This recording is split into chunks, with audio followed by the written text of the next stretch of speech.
Ya, puji nama Tuhan, saudaraku yang kasih Tuhan. Kita berjumpa kembali. Apa kabar? Kita akan membahas mengenai Allah dan berhala. Di dalam Yeremia 10 ayat 1 sampai dengan yang kelima dikatakan demikian.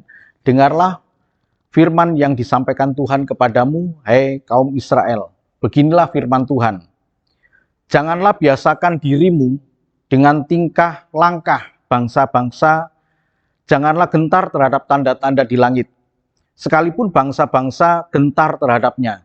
Sebab yang disegani bangsa-bangsa adalah kesia-siaan.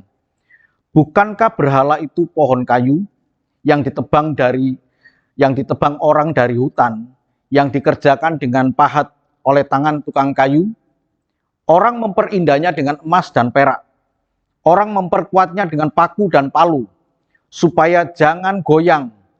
Berhala itu sama seperti orang-orangan di kebun mentimun, tidak dapat berbicara, orang harus mengangkatnya sebab tidak dapat melangkah.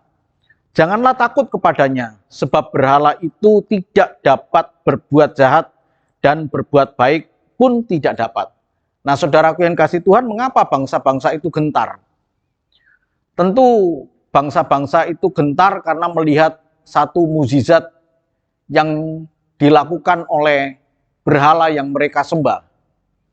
Tetapi firman Tuhan katakan di sini, janganlah engkau ikuti tingkah langkah mereka. Sekalipun bangsa-bangsa itu gentar, janganlah kamu gentar. Dan kemudian diperjelas oleh firman Tuhan bahwa berhala itu buatan tangan manusia, tidak dapat melangkah, tidak dapat mendengar, tidak dapat melihat. Kenapa engkau gentar? Berarti ada sesuatu yang dilihat oleh bangsa-bangsa itu sehingga menjadi gentar. Dan sesuatu itu adalah tipu muslihat dari iblis yang memakai berhala itu sebagai satu alat untuk menyimpangkan iman percaya mereka.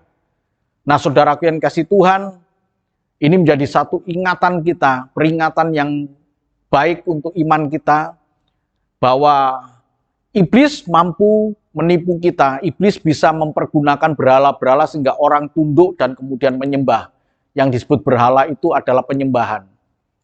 Mereka bisa menyembah, mereka bisa menaruh harap kepada berhala itu supaya bisa menolong dalam hidup dia. Kehidupan semakin sulit, kehidupan semakin sukar, sehingga orang dengan cara lintas, dengan cara jalan pintas untuk menyelesaikan masalah kesukaran hidup dia dengan cara menyembah berhala. Sekali lagi, Tuhan tidak pernah terlambat untuk menolong kita. Tuhan tidak pernah terlalu cepat untuk menolong kita. Tuhan punya tepat waktunya untuk menolong kita. Dialah Allah yang harus kita andalkan.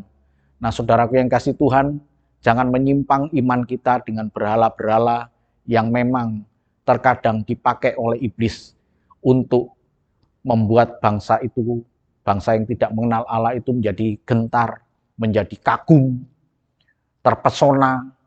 Tapi kita bukanlah semacam itu. Berhala tidak dapat melihat, tidak dapat melangkah, tidak dapat berbuat apa-apa berhala itu.